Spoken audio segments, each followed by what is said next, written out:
1, 2, 3, 4, 5.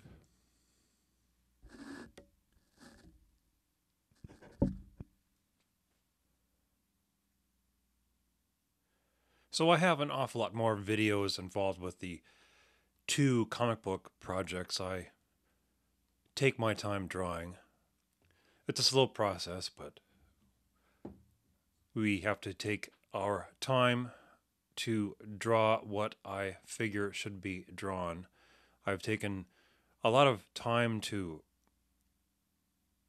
assess how much detail I want to put into the comic books. I mean, we take into account that it is a comic book.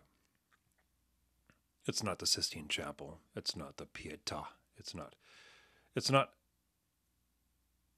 The purpose of a comic book is not necessarily great art, but you put your time into something, and you only have so much time on planet Earth. So to do something and not do somewhat good work seems to be a bit of a waste. And we all waste way too much time in our lives. So in the meantime, rather than having more recordings of birdsong, I imagine that can get kind of tedious and boring, I'm going to do readings on quite a few science fiction short stories I have in play. They're in various drafts. I'm going to try to keep them as organized as I possibly can, which will help motivate me to finish them as I record them here. But that's what's going to be with these comic book drawing videos. And it's science fiction. There's a Blood and Briar and The Roadside and some other literary projects that I'm working on, but the science fiction stories here seem to correlate a little bit more with the comic book work that I draw. So that being said, and provided I don't murder these words that I write with my poor reading skills, we will continue on with this short story. It's a working title, The Etching. It was late at night and I couldn't sleep, so I grabbed a laptop and I just hammered out a few paragraphs to finally get myself to sleep. But at least try to work on these 2 paragraphs. So here it is. Working title, The Etching. There was 2 of me, and I did the other one in. I fought with me until I had my throat in my hands, and I squeezed and squeezed until my eyes bugged out of my skull. I squeezed until blood started to stream from my ears and nose. I squeezed until the madness that turned my hands into claws and my veins into superheated wires faded, and I held my body in my hands and held myself close and cried at my end at my own hands. If there's another me out there, and I find him, I'll gut him. I'll rip his throat out and stomp his face until there is no chance that it could be seen that I was killing myself. I swear to this, and I swear to this bloody gore like I swear to a god or devil, and I swear to this as if it's a right or promise or a fate I have no choice in. I have no choice. Because each day is the same, my blood on my hands, my own blood, because I wake up and climb out of bed and face my bedroom door, and then bathe and make coffee and sit at my dining room table, and count the minutes until I hear the knock at the door. Each day is the same routine, and each time I go to the door and answer the knocking, and the being on the other side of the door, the man standing in the hallway, myself, sees me here and now, and I see the shock, the surprise, that horror in the eyes that grows into rage, and then I fight for my life.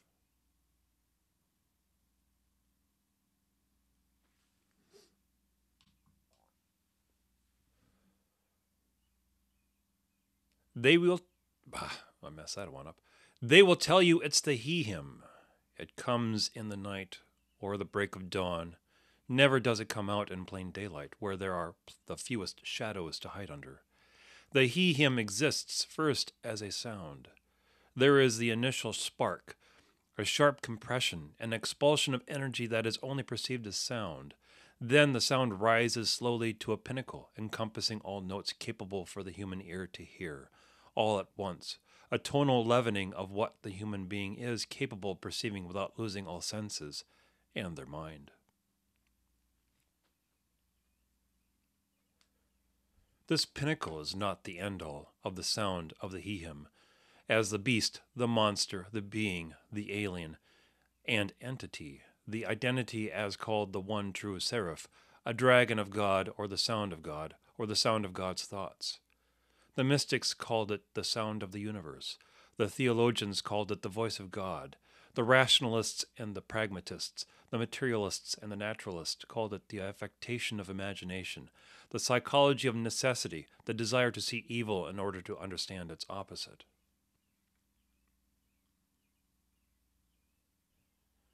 Those few who have seen the he-him and have witnessed firsthand its power have gone insane for it. Perhaps the insanity was the belief in the he-him. No matter if the monster is real or not, the destruction it brings in its all-encompassing song, these things are not in question. The he-him could be far worse than the myth built around it. The 20-foot serpent man eagle with radiant eyes and 6-inch claws. That it was a creation to cover a covert evil within the men who created it, if the he-him was a creation at all. It is the actions of these evil men, the face of these evil men, that evil itself distilled into a physical being, all integrated into the monstrous whole, bones infused with steel, nerves fortified with titanium, eyes made of reformed nuclear diamonds crafted in a laboratory, powerful enough to keep the beast alive no matter the bullets or bombs sent to kill it, if anyone had seen it, and had the wherewithal to attack it, to bring it down with whatever arsenal they had, much less to defend themselves before the beast drove them insane. Stainless steel fangs and claws made of tempered glass, heated hot enough to burn before the razor edges cut. What was more amazing of the great beast, the he-him, the monster only the insane have seen and lived to dribble and blubber and weep about the great devil that now chases them in their dreams, was the beast brain. Let's see, I'll reread that one. What was more amazing of the great beast, the he-him, the monster only the insane have seen and lived to dribble and blubber and weep about the great devil that now chases them in their nightmares, was the beast's brain, made first from boiled human blood, poured into a granite bowl, the base of the beast's skull, where molten gold was poured into the blood as it bubbled and boiled. The steam released from the sudden mixture of molten gold and blood was frozen by the force of the beast's will upon its awakening, injected into the recesses and cavities between the nuclear diamond eyes and the granite skull, giving those eyes an eternal glow. The devil with eternal eyes, the he-him, the creature that steals away the souls of men and drives them insane, the monster with the command of the sound of the universe, a sound with I misspelled that one. A sound which destroys everything, including the world of man.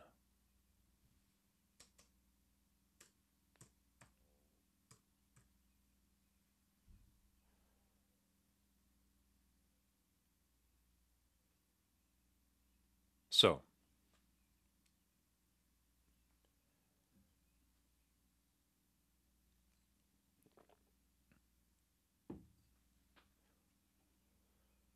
just 2 paragraphs. Sometimes I have a clear, defined intention behind a short story. And then some are just kind of an impulse, and I have to spend half of the story trying to figure out why I wrote the story. Some of it's kind of fun. It's like I'm probably murdering it, and it's probably misattributed. But there's something of a quote by Michelangelo saying that he doesn't really plot or plan the sculptures. He's basically chipping away the unnecessary rock and the sculptures inside, waiting to be revealed, something like that. But that's how I take with some of these short stories. It's one of the reasons why I have stacks and stacks of unfinished and reworked manuscripts that had one time been a short story, and now they turned into some big, huge conglomerate of chasing the end, so to speak.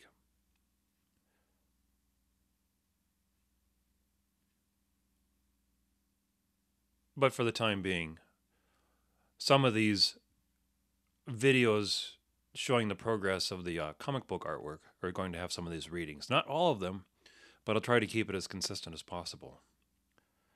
So, oh, yeah, and to all interested, an awful lot of these writings are going to be on my Substack. I just started a Substack called The Dissident Reservation.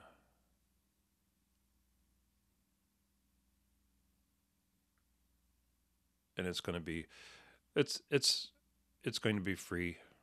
I'm not going to charge for the subscriptions. So if you feel inclined, subscribe to the Substack. Should be interesting. Anyway, thank you for watching, and have a good evening.